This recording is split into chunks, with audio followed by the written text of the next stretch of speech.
estrela da manhã. Ouça agora a palavra do pastor.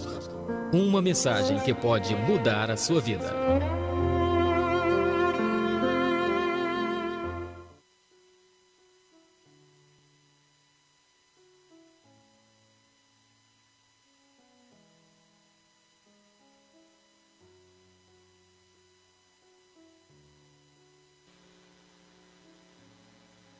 Pois é, meus queridos irmãos, eu sei que está tendo algum chiado aí para quem está acompanhando pelo Facebook, porque o trabalho aqui é de formiguinha, temos que melhorar, mas já é um bom começo.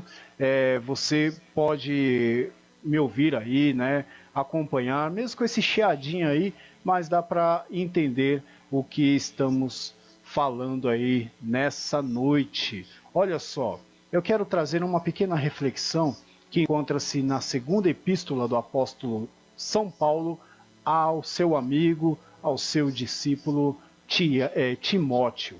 Segunda epístola de Paulo a Timóteo, no capítulo 2, no versículo 4. Olha só, vamos no capítulo 2, versículo 1, e eu quero fazer essa leitura no nome do Senhor Jesus Cristo, que diz assim: Tu, pois, filho meu, fortifica-te na graça que há em Jesus Cristo.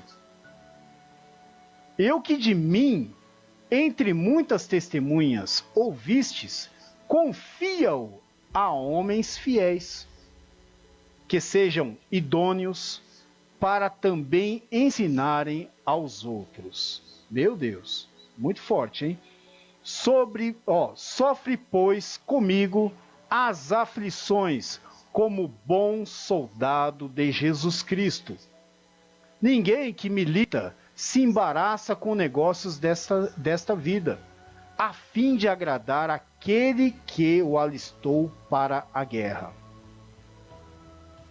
E se alguém também milita, não é coroado, senão militar legitimamente.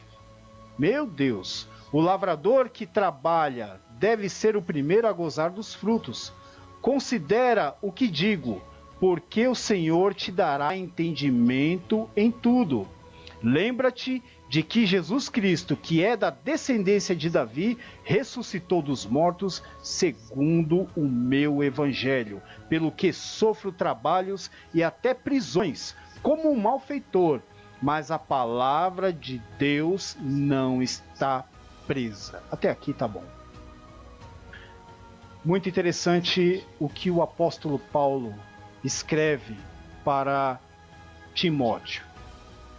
A preocupação que Paulo tinha com Timóteo é de tal maneira que, se você acompanhar a primeira carta, melhor dizendo, epístola é quando é geral para alguma igreja, a primeira carta para Paulo, para Timóteo, e depois, consequentemente, a segunda carta, Paulo ele trata de questões ministeriais, questões fundamentais para aquele que quer começar a boa obra.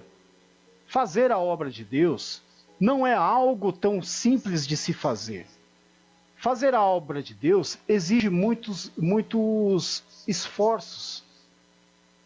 Você tem que investir tempo, recursos. Você tem que estar perante Deus, não como alguém que tem uma disponibilidade. E certa vez eu aprendi que há uma diferença gritante. Pelo menos para muitos ainda não conseguem entender isso, mas há uma diferença entre disponibilidade e disposição. Quando Jesus ele chamou os seus primeiros discípulos, ele encontrou pessoas que estavam dispostas, pessoas que não estavam desocupadas, ociosas, porque a ociosidade, ela demonstra no caráter de uma pessoa que ela não está muito apta a fazer a obra. Uma pessoa ociosa é uma pessoa desocupada. É claro que passamos situações hoje em dia, o nosso país é muito difícil, né? Devido à Covid, devido aos problemas, muitas pessoas não têm oportunidades de arrumar um bom emprego. Muitas vezes as portas se fecham. Mas, por outro lado, existem pessoas que não querem fazer nada da vida mesmo. Pessoas ociosas, pessoas que ficam paradas, só vendo o tempo passar, vivem de falar e ouvir novidades e não querem se dedicar a algo. Então, quando Jesus ele chamou os discípulos, a primeira coisa que ele fez, que chamou a atenção de Jesus, que eram homens trabalhadores. E assim o Senhor Jesus Cristo os alistou, os arregimentou, trouxe para essa importante obra. E qual é essa importante obra? Pregar o evangelho a toda criatura. É o que Paulo está querendo falar aqui para Timóteo. O que Paulo queria falar para Timóteo? Se esforça, aprenda, se esforce em aprender, se esforce em ensinar, que todos venham a respeitar a sua mocidade, né? Seja sóbrio, seja alguém que esteja apto para ensinar. Como ele mesmo disse, procura, olha só, no versículo 15 do capítulo 2, procura apresentar-se a Deus aprovado, como obreiro que não tem do que se envergonhar, que maneja bem a palavra da verdade. Obreiro que não tem do que se envergonhar, olha só, que não tenha do que se envergonhar. Em Mateus capítulo 5, no versículo 11, se eu não me engano, Jesus Cristo ele disse assim, né? Bem-aventurados sois vós, quando os homens mentindo, disserem todo mal contra vós. Exultai, porque é grande o vosso galardão, porque foram assim que perseguiram os profetas que vieram antes de vós. O que o Senhor Jesus Cristo ele quis dizer com isso? Que por causa do nome dele, nós passaríamos por perseguições, seríamos caluniados, seríamos defamados por causa do nome de Jesus Cristo. Agora, a pior coisa é quando alguém recebe injúria, quando a pessoa recebe defamação, é difamada, e as pessoas têm razão nisso aí.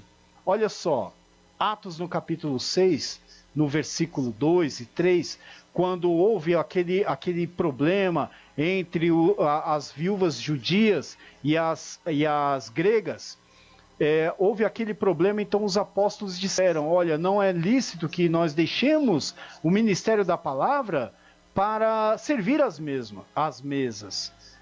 Levantemos, pois, homens de boa reputação. Homens de boa reputação.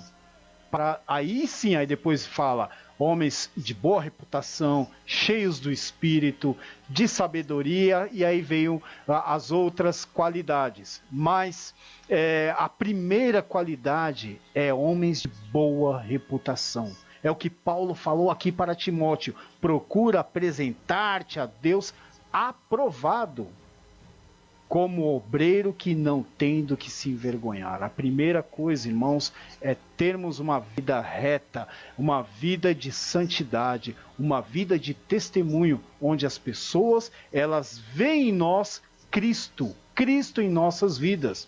E Paulo aqui, ele fala também que maneja bem a palavra da verdade. Manejar a palavra da verdade é você andar em conformidade com a palavra do Senhor, porque as suas palavras, elas devem valer para as outras pessoas, não somente pelo que você fala, mas também pelo que você vive.